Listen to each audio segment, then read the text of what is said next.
Hello, എന്തൊക്കെയുണ്ട് എല്ലാവരുടെ വിശേഷങ്ങളൊക്കെ? അപ്പം ഇന്ന് കാണുമ്പോൾ മനസ്സിലാവില്ല അതെന്താ സംഗതി എന്നൊക്കെ. നമ്മൾ പഴം വാട്ടിയതാണ് ഉണ്ടാക്കണം. എല്ലാവർക്കും അറിയുന്ന ഒരു കാര്യമാണ് പഴം വാട്ടാനായിട്ട്. പിന്നെ എന്തെങ്കിലുമൊക്കെ ഒരു വീഡിയോ പിടിക്കണ്ടേ, അങ്ങനെ ഞാൻ ചടക്കയിൽ വന്നപ്പോഴാണ് പഴം ഇരിക്കണം കണ്ടത്. എന്നാൽ പിന്നെ പഴം വാട്ടിയത് ഉണ്ടാക്കാമെന്ന് വിചാരിച്ചു.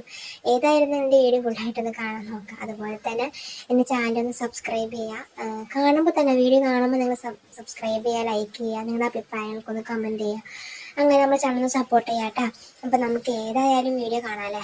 അപ്പോൾ നമുക്ക് ഏതായാലും പഴം തൊണ്ടൊഴിഞ്ഞെടുത്തിട്ട് നമ്മൾ പഴം അതുപോലെ നാലാക്കി മുറിച്ചിട്ടുണ്ട്. ചില പഴമൊക്കെ ഞാൻ വീണ്ടും നാലാക്കിയിട്ട് വീണ്ടും മുറിച്ചിട്ടുണ്ട് കേട്ടോ, കട്ടിയുള്ളതൊക്കെ പഴങ്ങൾ.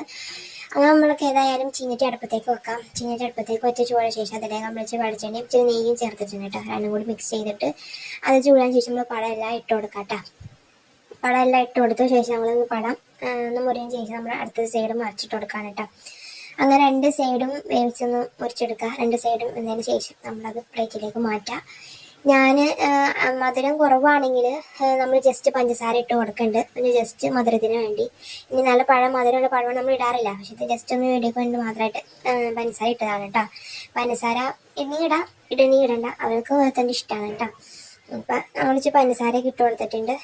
ഇത്രയേ ഉള്ളൂ നമ്മുടെ ഈ ഒരു വീഡിയോ. ഒരു സിമ്പിളായിട്ട് തന്നെ പഴം ഉണ്ടാക്കാൻ പറ്റും, പഴം വാട്ടിയത്. അപ്പോൾ നിങ്ങൾ എല്ലാവരും എൻ്റെ വീഡിയോ കാണാം, ലൈക്ക് ചെയ്യുക, സബ്സ്ക്രൈബ് ചെയ്യുക. അടുത്ത വീഡിയോയിൽ കാണാം.